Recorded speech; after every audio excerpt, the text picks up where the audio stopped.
Two guys either side of 50 with one dream to achieve middle-aged sporting glory. This is the Missing Links Golf Show.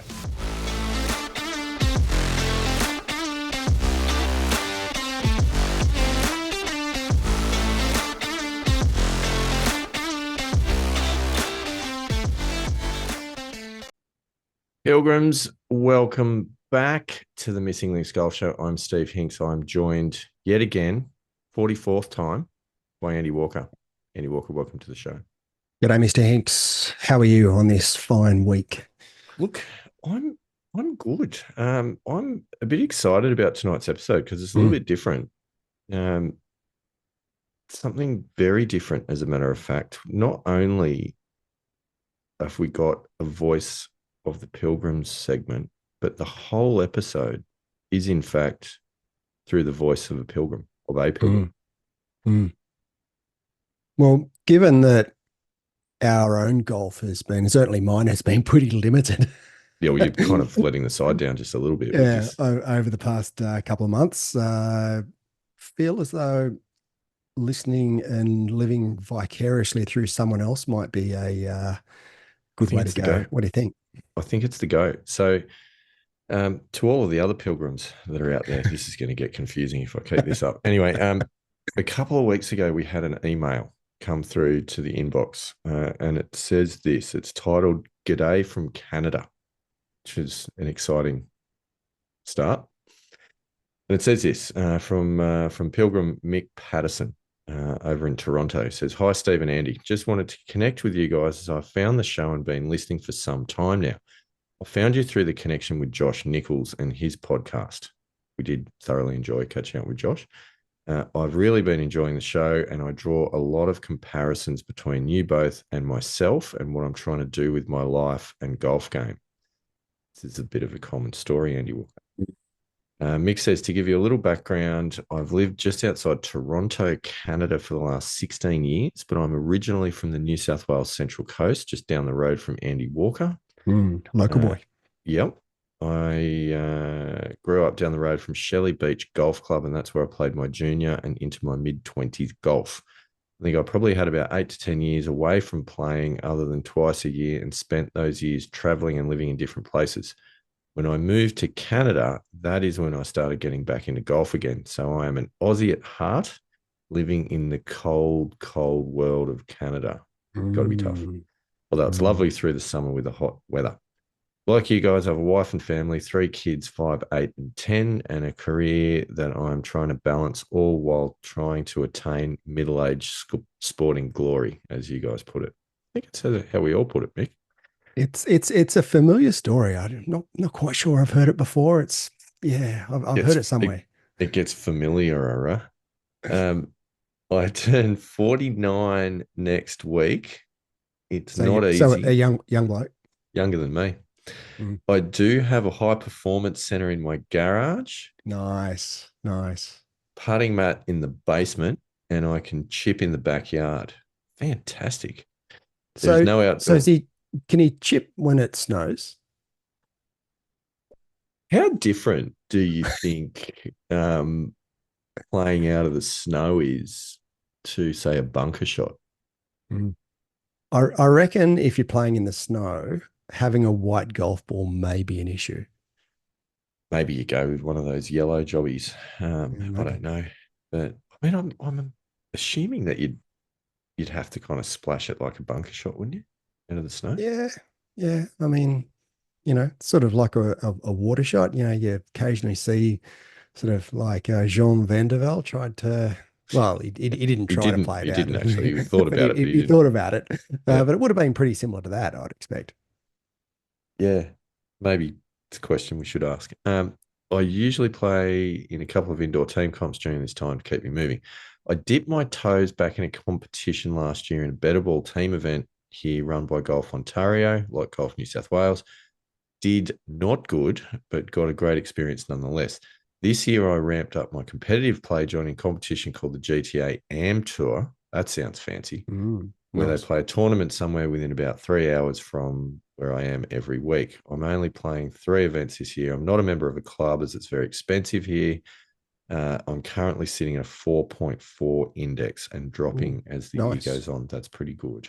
Mm. The most exciting news, Andy Walker, he says the most exciting news is that in May, I qualified for the Ontario Mid-Am, which is Wow. taking place next week.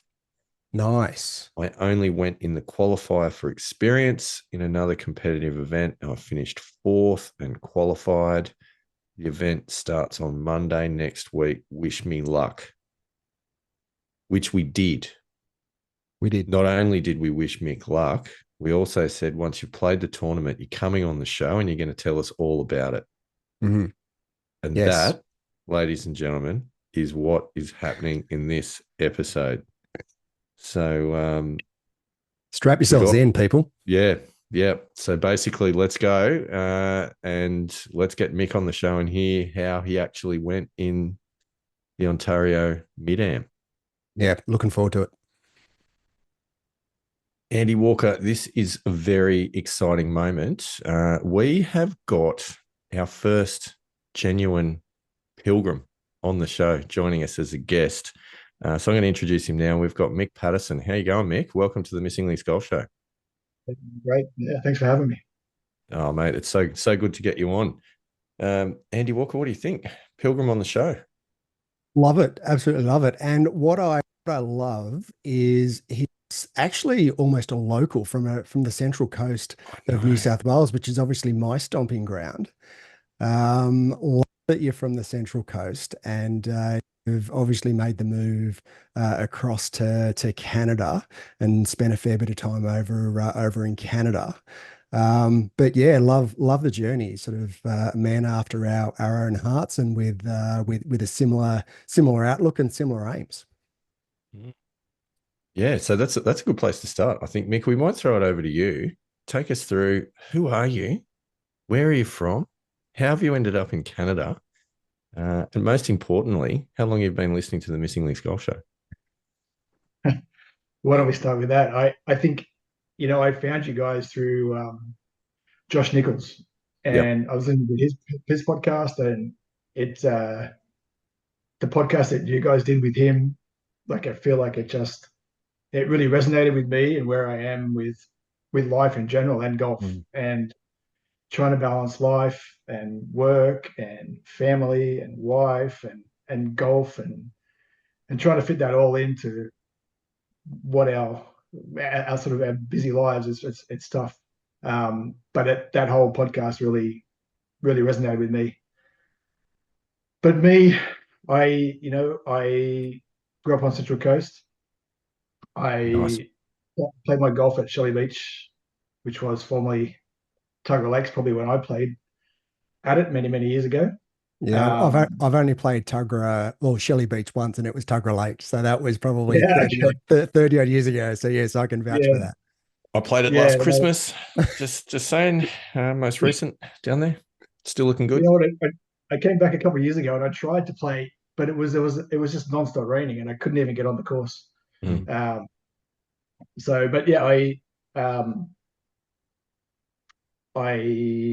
crossed the coast. I moved to Canada in about 2008 with my wife, who I met traveling around Europe, as you do when you're living overseas.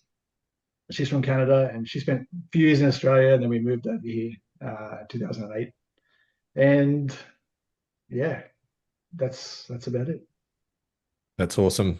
Such a common story, like Aussie guy travels the world, meets overseas girl, brings her to Australia for a little holiday, and then she says, "Hey, look, if we're serious about this, then you're coming to live with me in my town." So, That well, was it. well played, Yeah. well played.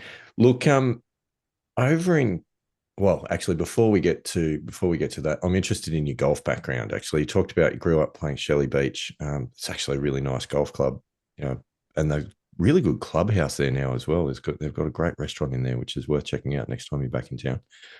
But tell us a bit about your golf background. Like what have how long you played for? What sort of level are we at? Who's Mick on the course? I I think I started probably dabbling as a kid, maybe like as maybe 7 or 8, and my family and cousin and dad used to get me out on the golf course.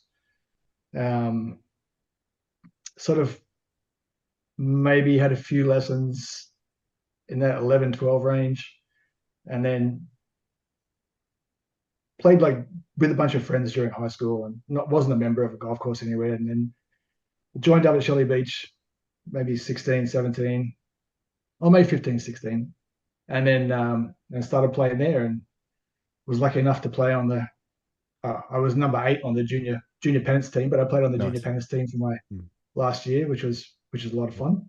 Awesome. And then just kept playing probably to my early to mid 20s, and then I sort of moved away from the game and went traveling, went over to Europe and lived in Ireland and England for a while, and traveled around, and then came back to Australia for 3 years with my soon to be wife, and then didn't really pick it up again until I got to Canada. And then we had a few friends over here who played golf and played good golf, and I thought, okay, well, I'm going to get back into it. And I got a new set of clubs and got back into golf over here. And then it's been a bit of a, with kids at varying different ages, it's been a roller coaster of how much golf I've played, depending on how many kids and what ages they were at. I've got 3 kids now. They're a bit older. The youngest is 6, so it makes it a bit easier now to get out. But over those earlier years, it was not easy to get out and play golf.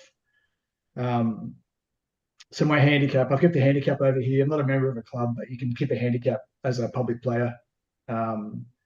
And so I've just been doing that, and it's sort of gone up and down over the years. But I've been on a progression probably for the last 2 years, or since 2022, probably to improve and start to get better and let's play some better golf. I think my index at the moment is a 4.5. At the beginning of 2022, I think I was a 10.8. And so I've been on a Nice progression trying to get better to play some more competitive golf and have some fun. And I mean, how like talking about a common story being an Aussie bloke traveling overseas and meeting a girl and then sort of going back to her hometown, how common and obviously with us as well, you play a bit as a junior, you reach a certain level where you can play pennants. And then sort of it falls away as life takes over and kids and family and all the rest. But how good is it? You sort of coming into middle age and you start playing again and start improving because you've got all these years of experience under your belt. You get Nicely down into put. get down into single figures, and now you're sort of ready to start playing some senior events, I believe, and sort of man after our own hearts. It's pretty great. It's fun. Like I haven't. It's difficult to play like competition golf over here. I think that, but what I do love is I love that feeling of walking off the first tee and you're walking down the fairway and there's some nerves and there's some excitement, and like that's the part that is really exciting for me, and just that feeling of being alive and just having some fun. Oh, you're spot on. And, it's interesting when you were answering the first question and you were talking about that you found our show through the episode that we did with Josh Nichols. Because we had Josh on our show originally, and then we ended up going on his. And that was because the very first conversation that we had with Josh, and he's a dad with a newborn, and he's just really starting, like he's in the thick of it, right? Like he's just starting to understand the reality of what parenting does to your ability to get out on the golf course. But that conversation that we had around trying to balance all of those priorities of your life between work, family, sport, and various things, it blew us away how much that's resonated with so many people. Because we started this podcast as an opportunity for the two of us, realistically, to get together and talk about golf once a week, and also as a prompter for us to get out and play more often, and to hold us accountable. What we didn't realize that it actually wasn't the golf stories that was really hitting the mark with people, but it was this constant struggle as middle-aged guys with so many so many life pressures and so many responsibilities, but you're still trying to pursue something for you. It's so good to, you know, to meet people like yourself and to understand that journey is something that, or that pilgrimage, I should say, is something that so many other people are on, and all of us are kind of juggling that in our own ways. So good on you for getting out there and continuing to fight the good fight, Mick. It's inspiring for people, I think. Yeah, yeah. Hopefully it's something people can do, and something I'm going to continue to do, and see where it takes me. That's the thing. Now, you did mention that there's a few differences between playing golf in Canada and playing in Australia, particularly around this competition element, because I think there's some differences with the US as well. And I'm not sure where Canada sits on this spectrum, but I know for a lot of people we talk to in the US, there's not that many club comps that you can get involved in. So there's a lot of waiting for member guests or, say club championships and whatnot. What's it like for you in Canada? Yeah, I think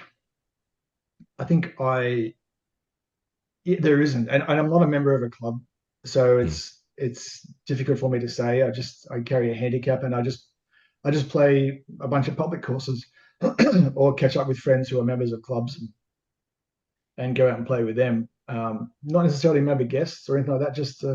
Just more of a guest invitation, and out you go. Um, I think that it's a massive difference. I think that like there is these private competitions that go on, which I did do maybe 12, 13 years ago. I did a couple of competitions through this. There's this group they call the GTAM Tour, and they Mhm. go around and they play a bunch of different courses around Ontario, and it's really great. Like it's they're really great competitions, and we get to go to really great golf courses and private golf courses, and it's it's really awesome. I think the big difference for me is that golf is expensive here in general, Right. compared to what it's like in Australia. I think both memberships and sort of cost of these competitions. Um, but that's the big thing, and I think that's also there's another Australian guy that I know here he's a teaching pro, um, and he said that's the big difference that he finds is that it's just there's no club competitions, and there's people just go out and play with their friends, and that's what golf ends up being mostly for Canada for sure. And I don't know what it's like in the US, but yeah.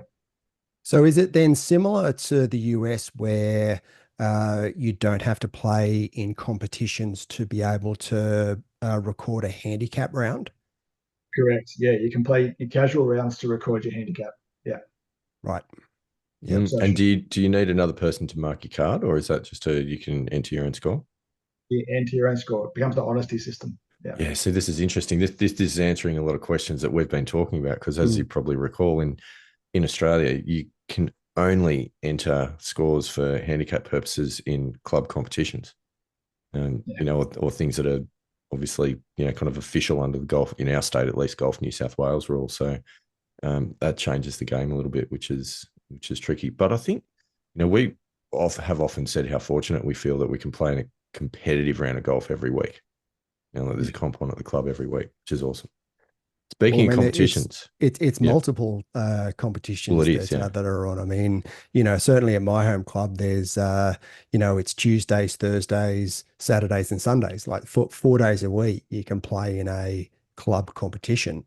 So yeah, they're very different to what it is in North America. Mm.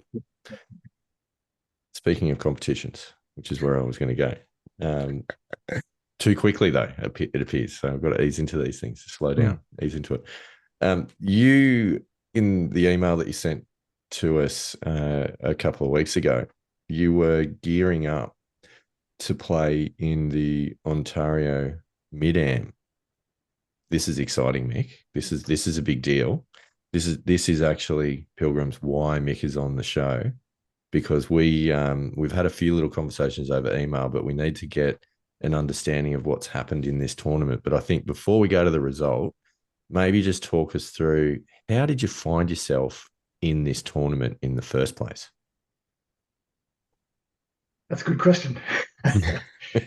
Do you know, I really just I signed up for the qualifier um, just for the sake of the experience, and it was at a public course that I kind of like to play, and I'm just like I just thought, I'll just go for the qualifier and just have some competition experience, and just I didn't even look to see where the mid-am where the tournament was. I just signed up and went for it.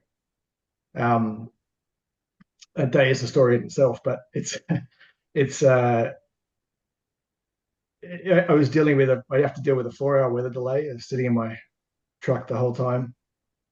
Ute, as I Nice. No, like to yep, call nice, Yeah. it. nice, nice, nice. Um, but yeah, with a 4 hour weather delay, some guys got out early and they got rained off the course and they were soaked. Um, and then we eventually got out and it was blowing a howling gale, and went out and shot a great round, finished fourth in the qualifier, and made it to the mid-am. Um, and then yeah, had the mid-am coming up. Um, All right, now let's just pause for a moment because we got to set the scene here for everybody listening along at home. So you've out of the blue qualified for this rather large tournament, right? How do you feel at this point? The nerves pumping? Like what's going through your head? as soon as I qualified, I was excited. I was like, Yeah. yeah, there's some shouting and some fist pumping going on. Um, Nice. but yeah, leading up, I was nervous, and I was like, I felt a little bit out of place, to be honest. There's like the quality of the amateurs in the field was pretty high. Um, like the guy that won had spent a year on the Corn Ferry Tour, for example.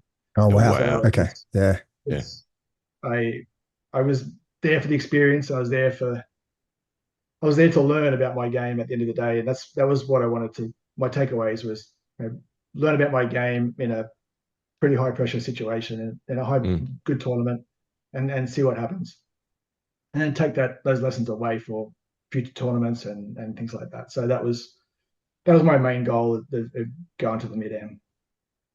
It Um, must though make you feel pretty good though, Mick, to be able to go, all right, well, yeah, I'm just in it for the experience, but you've been able to jump in and perform with fairly limited, you could say, over the last sort of few decades that you haven't had a lot of golfing and competition golfing experience, and you've been able to go there and perform and qualify for a pretty big state, effectively a state tournament. It's awesome. yeah, I was really blown away when I did it. I just like I said, I didn't even look to see where the main tournament was. I just was going into it for experience and to walk away. There was 14 qualifying spots, and I finished in fourth, and so it was a pretty yeah. It was a really good feeling. So not only just made it, like did it Done it very easy. comfortably as well. Yeah, yeah, I did. Yeah, it was nice. Wow, that's awesome. So we're preparing for the main event. Okay. So just explain to me how long between this qualifying event and the mid-am did we have? We're talking weeks, month or Uh, so? yeah, 2 months. It was like end of May to end of July.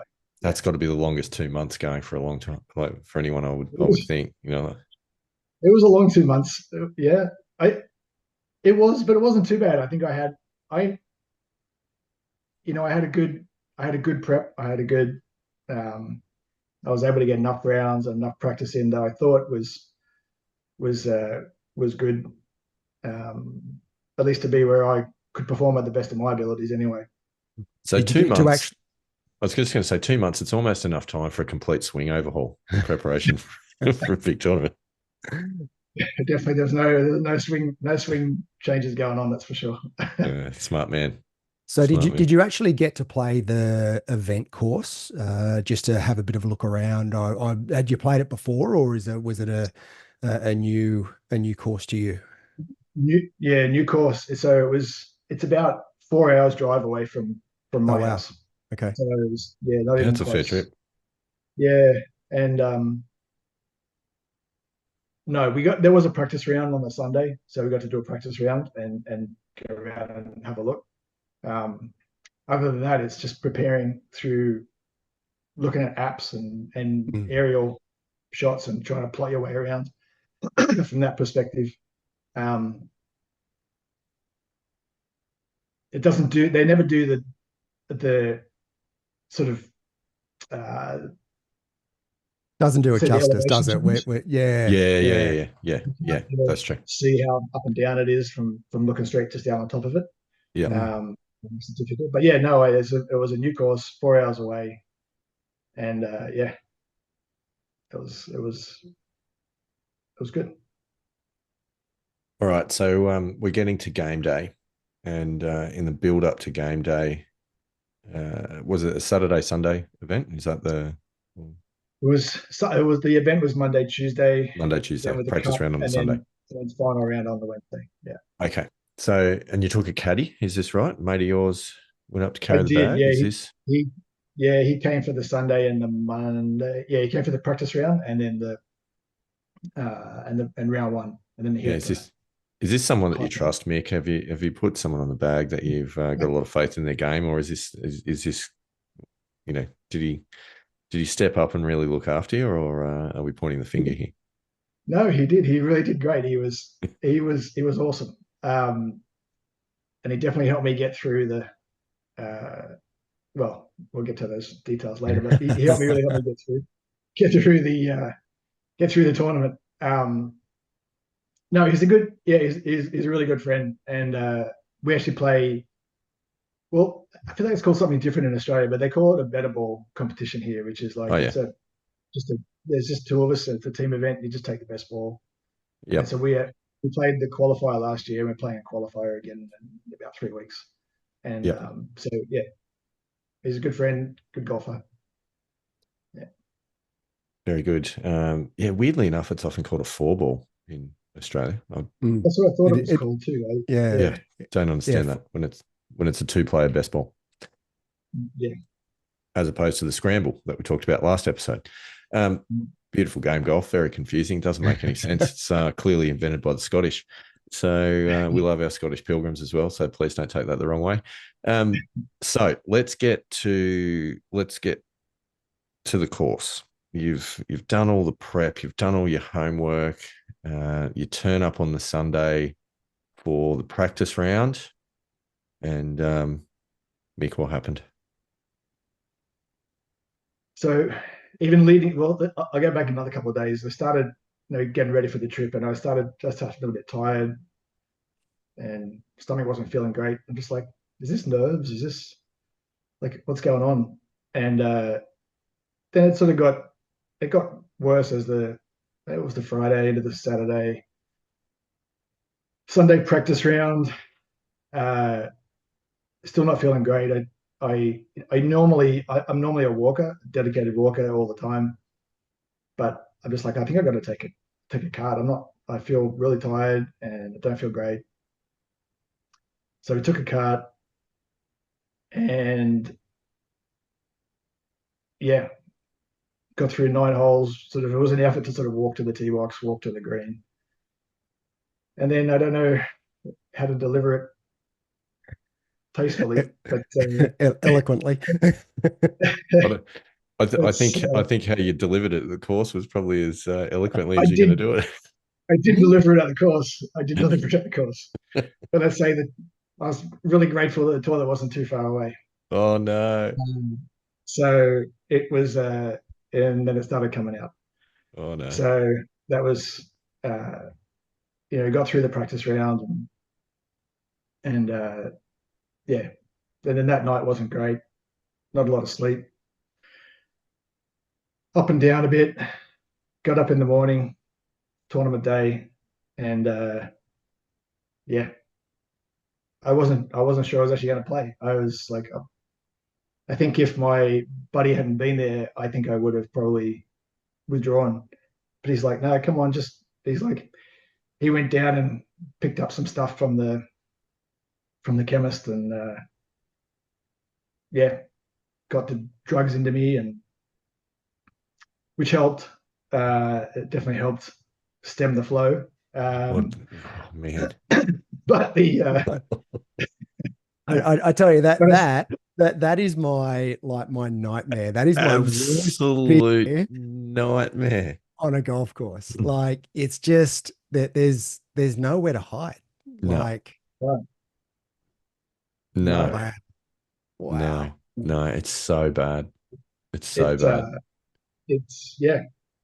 So, but anyway, like I carried on struggling. I didn't even like I barely had a warm up. Like I swung a few times, maybe spent 10 minutes warming up, rolled a few balls on the green, and then went out for the round.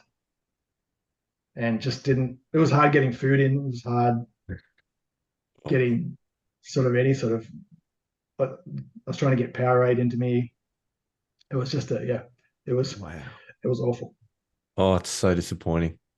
Yeah, It's so. But did you get through the round, Mick? Tell me you got through the round. I got through the round. There was a point, I would say probably around maybe 13 or 14 where I'm just like, oh, I'm done. I nearly walked off. I was just like, I'm done. I was tired. I couldn't swing. But my Well, I buddy suppose you don't came. you don't want to swing too hard, do you? I mean, like the extra effort. No, no, you do not. No, you do not.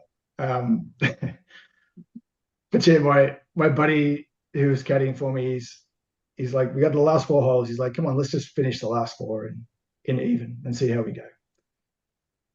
And so I ended up finishing the last four in one under, which was Nice. I made a birdie and three pars. And so I Oh, was that's like, amazing. I don't know how I did that, but yeah, that was nice. So we do need to talk about scores for the rest of the round as well, Mick, because it's not a four-hole It's not a round. full hole of it. As much as like we'd like at this stage to say it was a four-hole event and one under and I'm doing well. Yeah. It's actually 18. So give it a rundown of the first day's score. Well, the first day score was 89, which that's not what I would typically shoot. Yep. Yep. So Par 72, I'm assuming. you've played the last four holes in one under Yes. to shoot 89 to break 90. Yes. Yeah. Wow. Yeah. That's true. That's true.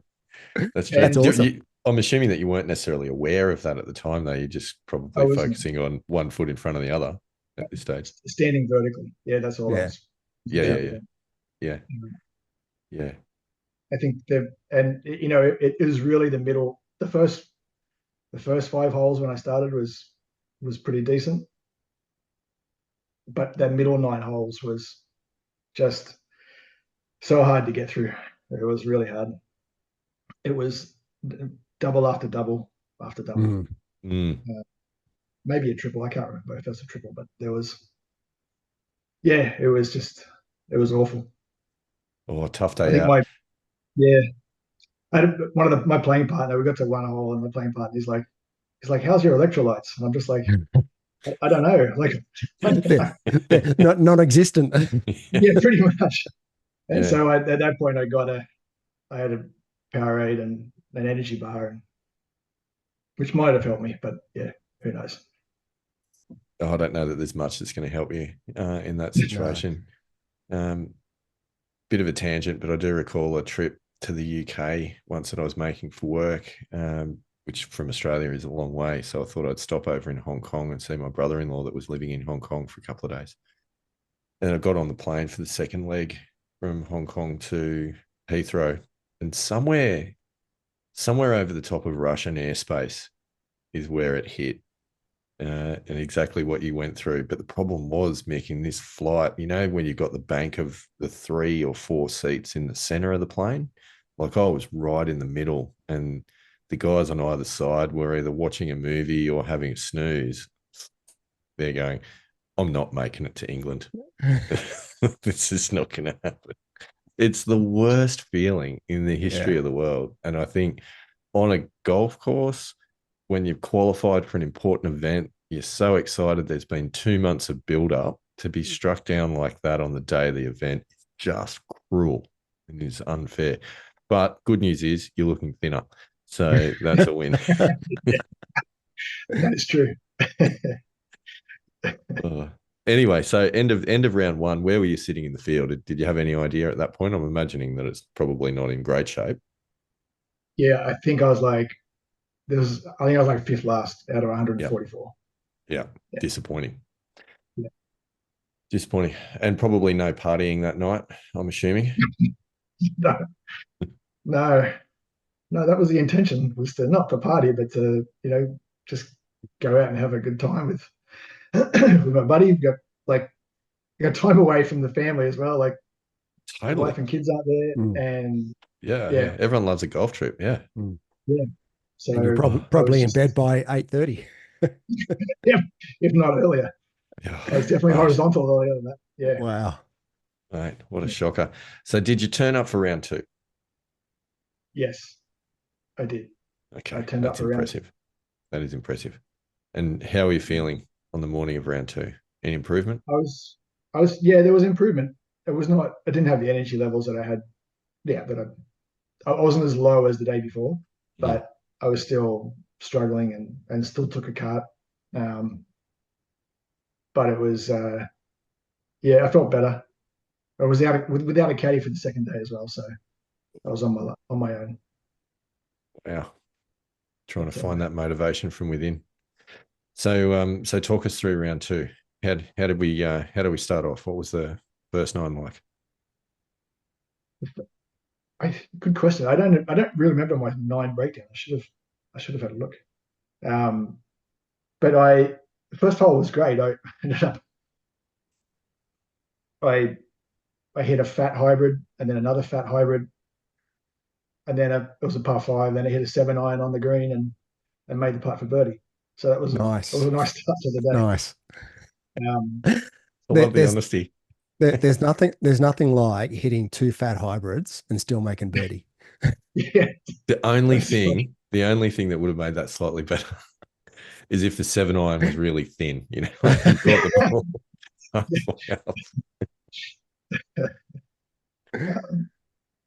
Oh, yeah. wow. And so I was off to a good start. But I was just trying to look and see what my score was. Well, I mean, but yeah, this is a good start because you've gone 1 under through the last 4 holes on day 1, and you're 1 under after 1 on day 2. So you're -2 through 5 holes through this patch. So you've got the hot hand on the course, I imagine, at this stage. Yeah, well, it was the birdies on this course were a lot of the good, even all the really good guys. It was the greens of this course were really tough. They were like really sloped front to back. Oh, sorry, back to front. And I wouldn't say they were the quickest. Probably if they were any quicker, the balls would run off the green. But they were all the greens were sort of perched and runoff areas, and they were tough. So that was the story of the week, was the greens. So what was the course? What was the course that the event was played at? It was called the North Bay Golf and Country Club. North Bay. We'll have to check that out. Andy Walker. Bit of internet research. So being the 1 under through the last 4 on day 1, birdied the first hole, were the leaders looking over their shoulder going, "Oh, here comes like this bloke. He's on fire." Yeah, because he's up to 139th now. They were panicking. Racing up the leaderboard. They were definitely panicking. There was I could see some sweat on the brows. It was their boots were shaking. It was Excellent. Scoreboard pressure. There's nothing like scoreboard pressure. Oh, it's almost Yeah, like Tiger making a run on That's final day of a exactly major. what it is. Yeah, Exactly yeah, what it is. yeah. You're wearing a red shirt, obviously, Mick. Was that we go? yes, Red let's go with that. I was wearing a red shirt. Yep. Okay, there we go. Yeah. And for anyone that's listening to the podcast and not watching it on YouTube, the likeness of Mick and Tiger Woods is uncanny. Should say that without laughing. That's very unkind. That's it's almost like talking to the great man himself. Anyway, massive digression. Hole two. Back to you, Mick. Take us Yeah, through it. hole two was a little different. It was a long par three, came up short, chipped on, two putt. It was yeah, bogey. Shame. Gave it straight back. Yeah, gave it Fat, straight back. fat again off the tee or just club choice? Uh,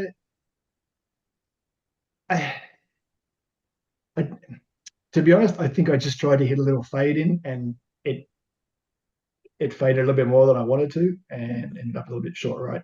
And um, yeah, it was the right club. Just contact, I don't think was what it should have been. But I think these days that's classified as an overfade, isn't it? That's what I describe it as when I do it. Yep. Overfade or overdraw. We don't use Yeah. the word slice or hook anymore in the Missing No, Links Golf no, Show. It's definitely not. that's, yeah, that's good. yeah. It's overfade and overdraw. That's all we do. Yeah. Yep. Very true. So all right, so we're even. We're even. On to the third. And We're not and going to then expect we you to remember hole by hole, by the way, but it's fun whilst you no, can. I brought the scores up in front of me, but yeah, then it was a couple pars, then a double, Oof. another couple pars, a bogey, and then a par to close out. So 39 on the front. Yeah, it's not bad. Was that Yeah, three over? three over. Yeah, three Three over. over, Mm. yeah. Yeah, Yeah. Well, I mean, that's a decent recovery after, Yeah. the first day's um, events. That's a pretty yes, decent front nine for yeah. for the second day. I tell you Yeah. what, if I you put was that together on day one, you're three over after nine on day one, you'd be high fiving yourself, I would think, in a oh, competition like that. absolutely, Yeah. So absolutely. I it's a good yeah, start. yeah. I think I was really my goal before everything happened. My goal was to just try and shoot in the 70s. My goal was to try Mm. and make the cut. Um, that was my main goal, which obviously I was a long way from. But I making the cut would have been doable with two decent rounds. Mm. Um, but the cut was like I forget what it was. It was like +10, so I would have had to shoot like a couple of 77s or something like that. I Yep. think to Mm. Mm. make it. It's good golf. Mm. Yeah, So what happened on the back nine then? Round two. the back nine was more even. It was really just pars and bogeys, four Mm. bogeys. Ended up with a 40 on the back So, and shot a so you, 70. you've broken 79. 80, the second round, yeah. Yeah, yeah, It's a good round of golf. yeah, yeah. No, I was happy with that. Yeah, And all look, things considered. I have to say in tournament conditions, because Yeah. I'm Yeah. I'm assuming you're playing off the back tees, Yep, tough pin positions. yep, Rough would have been longer than what it usually would have been. You've had a pretty rough first day. To then come back and shoot 79 the second day, you must have been pretty happy with that, Mick. yeah, yeah. I was very happy. Um, yeah, I think given how I was feeling and given everything that was going on, yeah, yeah. No, I was very happy. It's to be in that just to be in that tournament. I think there's a lot of prestige to it so around it, like at least around here in the amateur circles here. So it's Mm, mm. um, yeah. No, I was happy. So then do you feel as though, because you mentioned sort of at the start when you were qualifying that you sort of felt out of your depth and you didn't really belong. Has that changed now? Because it seems to me like, yeah, rough day because you weren't well, but you held your own on the second day. So to me, that seems as though you've got to, you deserve your place there. And you should you should sort of, feel pretty comfortable in that environment. Yeah, I think I do now. I think even leading up to it, there's like, I'd say there's definitely a bit of self-doubt sort of creeping in about like, am I good enough? Am I, can I pull it together? And, knowing I played with a couple of different guys in the practice round, and you just sort of get paired up with whoever for the practice round, and they were both really decent golfers, and they both I mean they were nowhere near the top of the leaderboard, and neither of them made the cut, but um I was shooting comparable to them, and they were like 5 shots better than me Yep. from a handicap perspective. So like I felt decent from that perspective, that I was able to compete with these guys have a much lower handicap than I, and if I could redo time and redo the way I felt, would have would have had a much better time. But yeah, it's just sometimes life just gets in the way and prevents these things from happening. So. But I mean, Yeah. one of the things that you really need to be able to do in competition, especially if you're going and traveling, your game needs to be transportable across different golf courses and different conditions. And that's a thing that I think that if you're competing against and staying up with guys that are 4 5 shots lower with your handicap index, that says to me that your game is transportable in tournament conditions, which again should give you a fair bit of confidence moving forward. Yeah, and I think I don't know. It's been so long since I've been a member of a golf course. I think a lot of people get into their rhythms with their own golf courses and things like that. And True. I've always, since being in Canada anyway, I've always been like I'll play one course one week and one course the next, and I'll move around, and so I'm constantly changing that condition and that environment, and I think that can only benefit me in the long run for when Yeah, you're for sure. going around playing tournaments at different courses and being able to Yeah. adapt as you go. So. Totally agree with that. And that's absolutely one of the sort of issues with being a member of one course and one course only.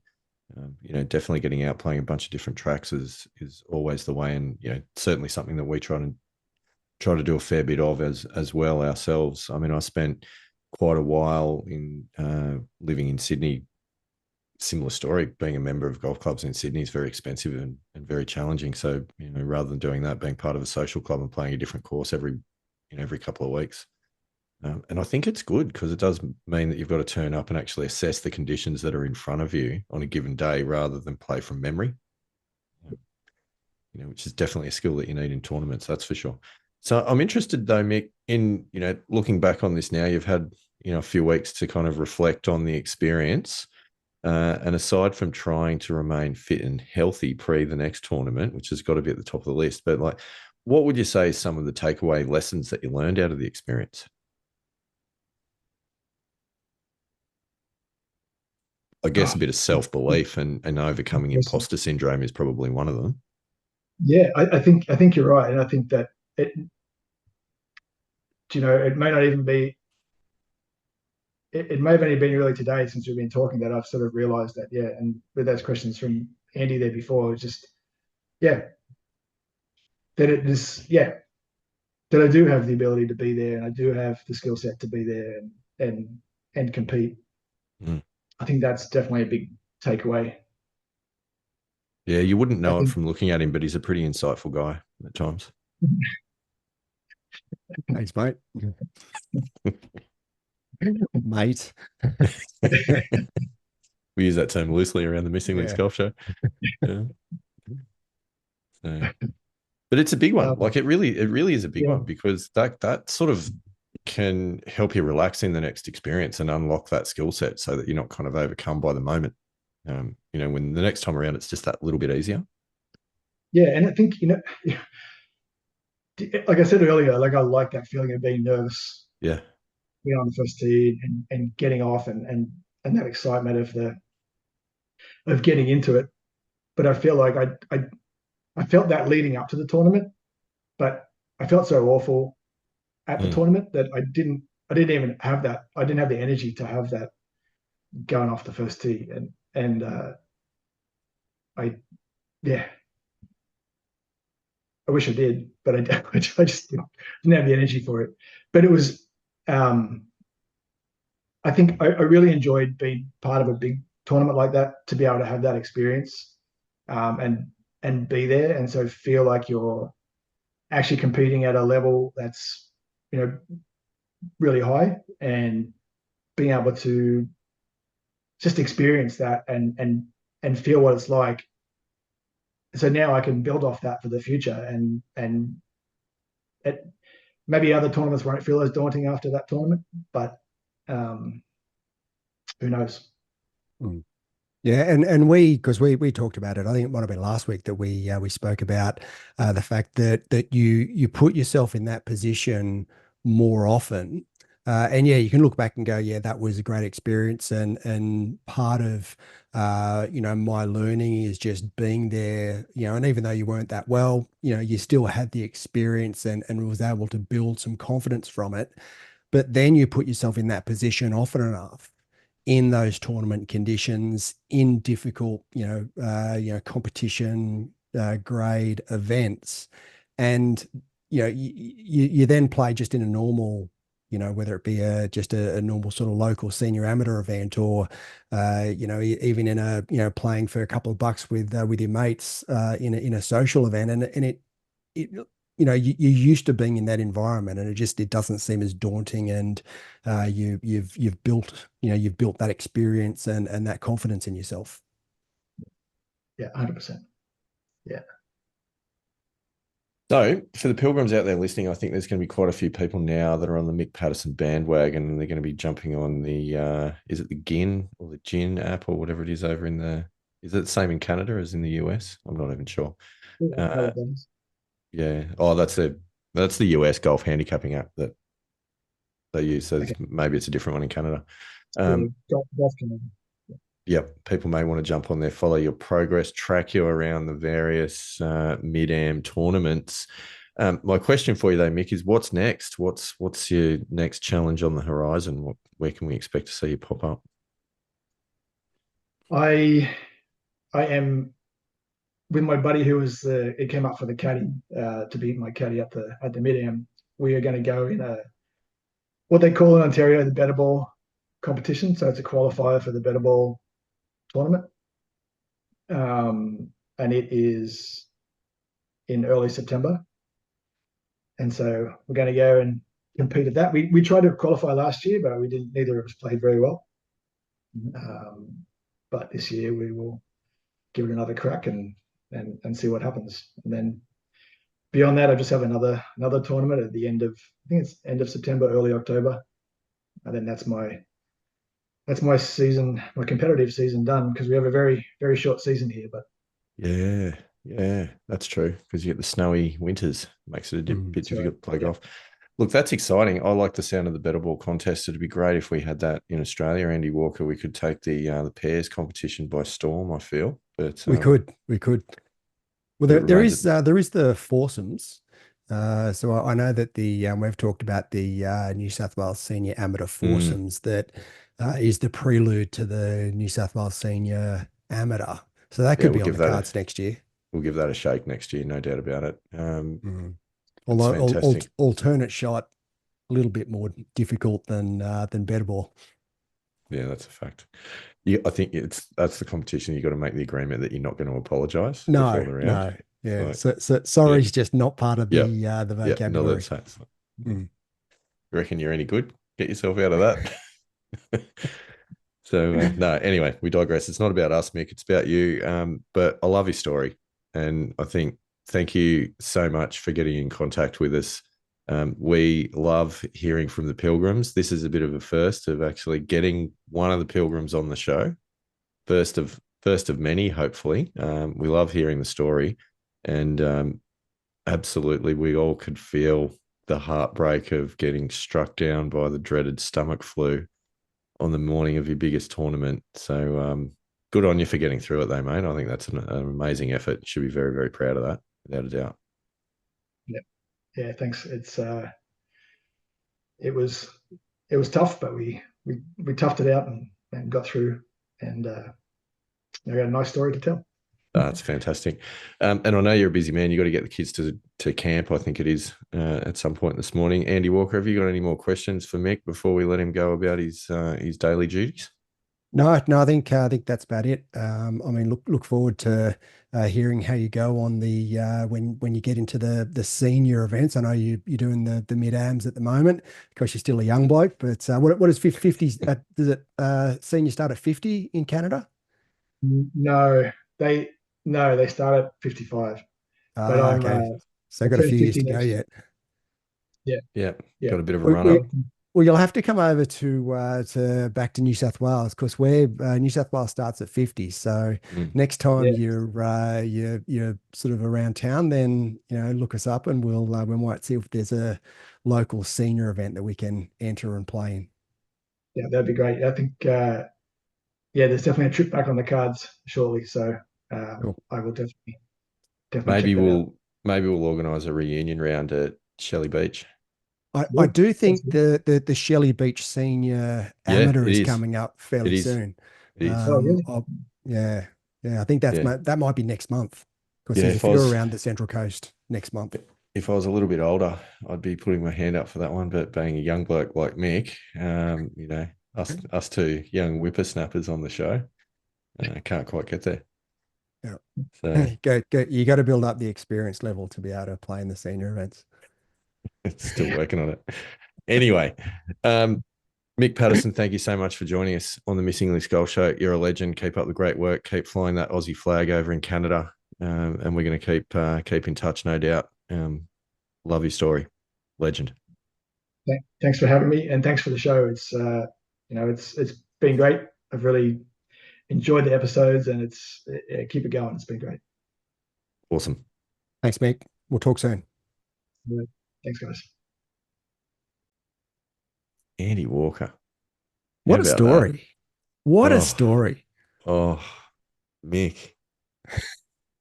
Oh, I mean, it's just so much out of that. Like, firstly, how robbed would you feel? Uh, You know, like you don't get many cracks at these sorts of things. And to end up getting struck down with the dreaded stomach flu, mm, mm. just Yeah, unfair. but look, I mean, and as we talked about, I mean, glass half full. I think you've got to look at it from a perspective of, you know, overcoming adversity and not giving it away, not giving up.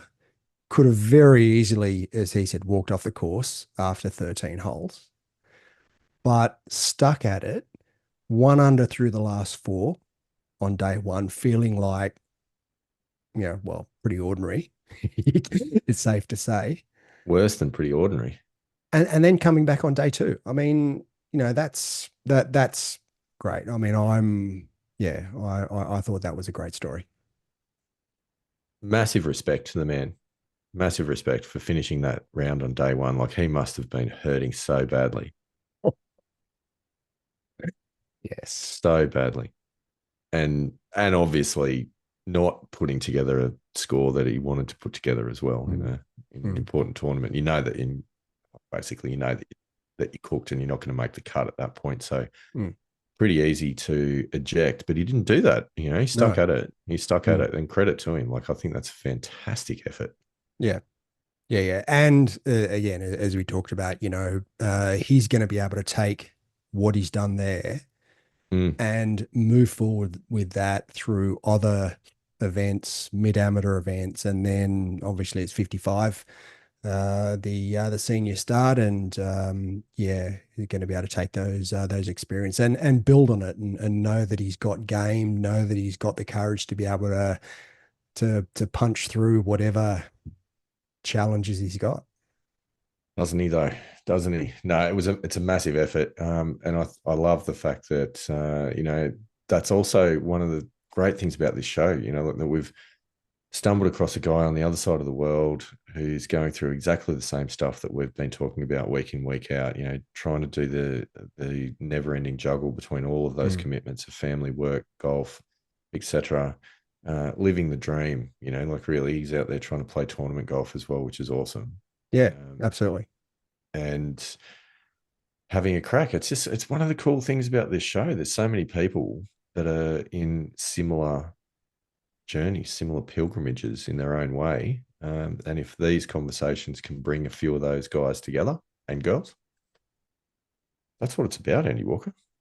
Yeah, I agree. And I mean, golf is very unique in that respect. Is you're able to play competitively from quite a young age, right through until, well, I mean, Ted from Mollymook's 83 and still playing competitively. So you Amazing. know, you can, and there's that whole pilgrimage all through your life that you can take with you. You can meet some amazing people. I mean, golf, not only is it a great sport to play, it's a teacher of, many, many lessons that you can take into life, and apply those in life. And, I think yeah, we're in a very unique and, should be grateful for the opportunities that we've got to play this great game. I want to maybe try and find some inspirational music to put behind that little speech that you made there, Andy Walker. I'm getting a bit emotional myself. But you're right, though.